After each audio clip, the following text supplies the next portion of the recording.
सुप्रभात बच्चों, आज हम लिंग के विषय में अध्ययन करने जा रहे हैं। बच्चों, कुछ दिन पहले मैं अपने माता पिता, नाना नानी, चाचा चाची, दादा दादी के साथ चिड़ियाघर गई थी। मेरे साथ मेरे भाई बहन भी गए थे। वहाँ मैंने बहुत से जानवर देखे, जैसे हाथी, हथनी, शेर, शेरनी, मोर, मोरनी आदि। बच्चों, मैंने जितने भी वाक्य बोले उनमें बहुत से संज्ञा शब्द हैं। आप ध्यान से सोचिए, ये सभी संज्ञा शब्द किसी न किसी के नाम तो हैं, परंतु इनमें से कुछ शब्द पुरुष जाति का बोध करा रहे हैं और कुछ शब्द स्त्री जाति का बोध करा रहे हैं।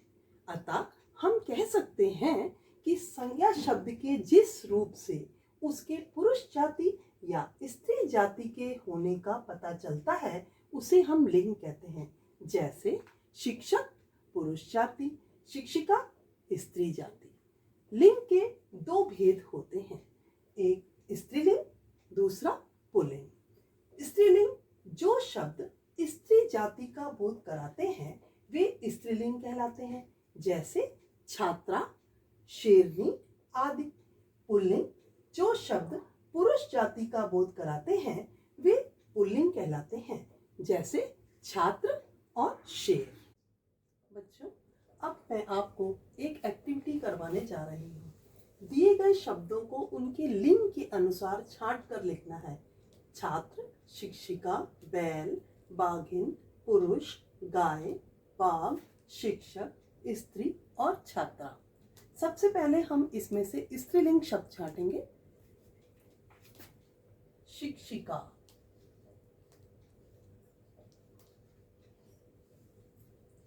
अब हम इसका पुल्लिंग शब्द इसमें से छांटेंगे। शिक्षक, शिक्षिका का पुल्लिंग शब्द शिक्षक। छात्र नहीं, छात्रा, इसका पुल्लिंग शब्द है छात्र। फिर बाघिन, इसका पुल्लिंग शब्द है बाघ। गाय, इसका पुल्लिंग शब्द बैल। स्त्री, स्त्री का पुल्लिंग शब्द पुरुष। इस प्रकार अन्य शब्दों के भी स्त्रीलिंग और पुल्लिंग शब्द होते हैं। अब बच्चों, जो शब्द जीवित होते हैं, जिनमें जान होती है, जो प्राणी होते हैं, उनको तो हम पहचान लेते हैं कि ये स्त्री है या पुरुष। जैसे मोर, मोरनी, शेर, शेरनी, स्त्री, पुरुष। इनको तो देखकर ही हम समझ जाते हैं कि ये स्त्री है या पुरुष। लेकिन कुछ ऐसी निर्जीव चीजें होती हैं जिनमें की जान नहीं होती। उन्हें भला हम कैसे पहचानेंगे कि वे किस जाति के हैं? इस अवस्था में हमें क्या करना होगा, हम इन शब्दों के वाक्य बनाकर देख लेते हैं। जैसे क्रिया शब्द, जो वाक्य हम बनाएंगे उनकी क्रिया द्वारा हमें यह ज्ञान होगा कि वे शब्द स्त्रीलिंग है या पुल्लिंग। जैसे एक वाक्य है, गिलास मेज पर रखा है, कटोरी मेज पर रखी है। गिलास मेज पर रखा है, इस वाक्य में रखा है शब्द ये संकेत कर रहा है कि गिलास शब्द पुल्लिंग है। कटोरी मेज पर रखी है, इस वाक्य में रखी है शब्द ये संकेत कर रहा है कि कटोरी शब्द स्त्रीलिंग है। इसी प्रकार हम कुछ विशेषण शब्दों के द्वारा भी ये जान सकते हैं कि ये शब्द स्त्रीलिंग है या पुल्लिंग। जैसे पेड़ बहुत ऊंचा है, नदी बहुत गहरी है। पेड़ बहुत ऊंचा है, ऊंचा है शब्द ये संकेत करता है कि पेड़ पुल्लिंग है, और नदी बहुत गहरी है में गहरी है शब्द ये संकेत कर रहा है कि नदी शब्द स्त्रीलिंग है। इसी प्रकार किसी भी शब्द का हम वाक्य बनाकर देखेंगे तो हमें यह जानकारी मिल जाएगी कि वो शब्द स्त्रीलिंग है या कि पुल्लिंग।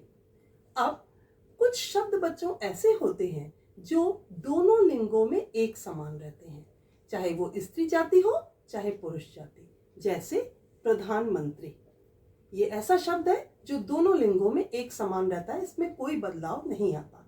जिलाधिकारी, राष्ट्रपति, प्रोफेसर, डॉक्टर आदि। इसके पश्चात कुछ ऐसे शब्द भी होते हैं जो सदैव पुल्लिंग रहते हैं, जैसे पक्षी। पक्षी शब्द हमेशा पुल्लिंग में ही इस्तेमाल किया जाता है।